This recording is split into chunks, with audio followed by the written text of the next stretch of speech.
When I picked up Valorant again, one of the first things that people told me was, hey, stay away from Yoru, he's just not worth playing, just don't do it. And in my mind I'm like, why? The character seems pretty cool, he's got a great aesthetic and great abilities.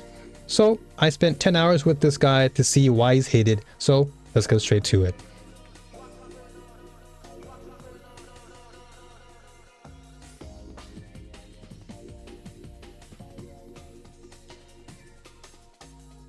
One of the very first things that I definitely realized when I started playing Yoru was that his kit is filled with a lot of complexity, but yet at the same time, a lot of reward comes from learning the character. He kind of reminds me of a hybrid of Wraith and Mirage from Apex, and he just has a little bit of extra spice in there to really give him an additional kick and uniqueness. And I actually enjoy that about him. The fact that he plays very differently from most other agents in the game is what really pulled me toward him. He can play in multiple different spots of the map. He can literally be at 3 places at once with his decoy, with his gate crash, and he can play with his team on one side of the map, then teleport to the other side to help his other teammates.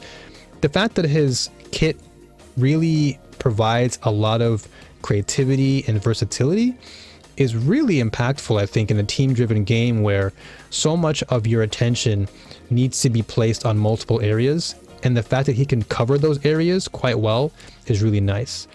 So I'm not too sure why people hate that. You know, maybe people get all caught up in the fact that, oh, character's too hard, not worth playing. But in my mind, I think when a character requires a lot of investment, I think the reward down the road is so much greater because the skill cap is near infinite. And I love that feeling because it's a form of self-expression that I feel a lot of players tend to neglect. But I'm all for self-expression, and I love the fact that Yoru can really emphasize that heavily. So that being said, let's move on to the next reason.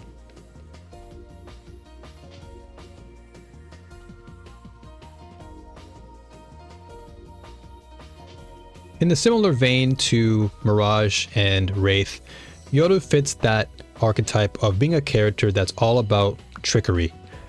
Outplaying, outsmarting the enemy, and making them think twice about their decisions.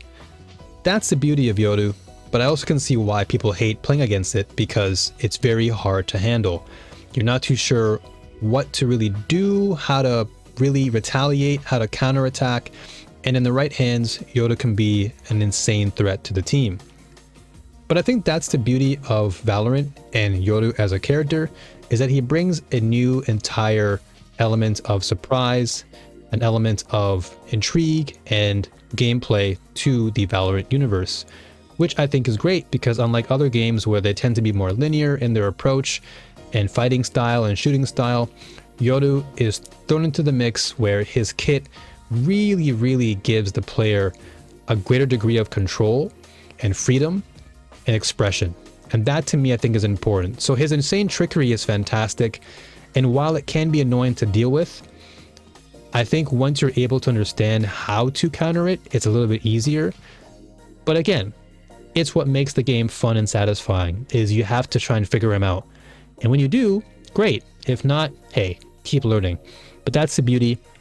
So that being said, let's move on to the last and final point.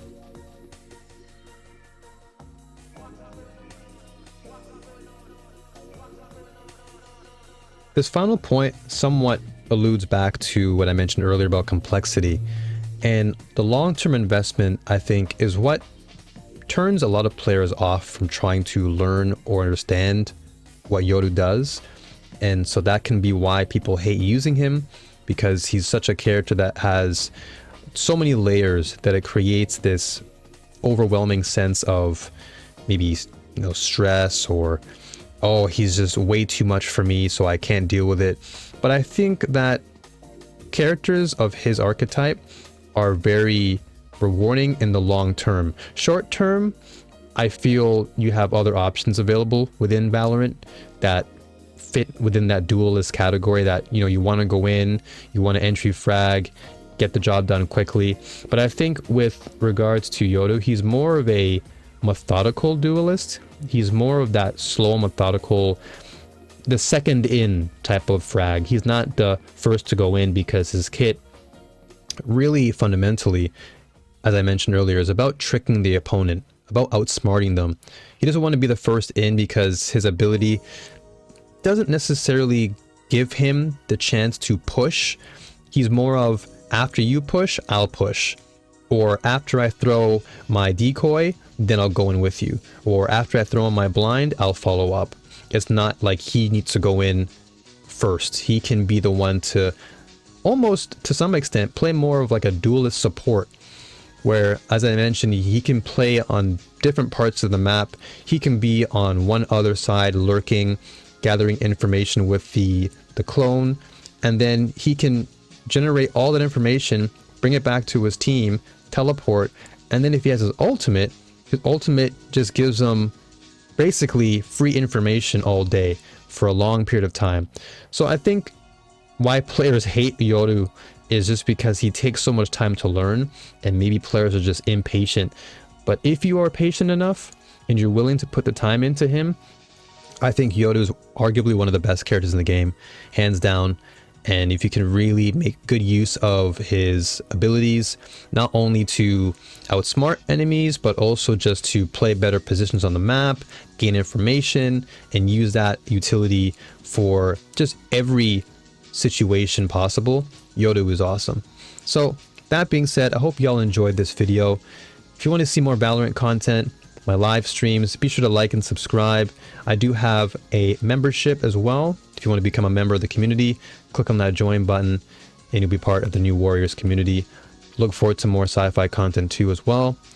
And as always, New Warriors, stay strong, keep fighting, and may the force be with you all, always. Alrighty, see you in the next one. Take care. Peace.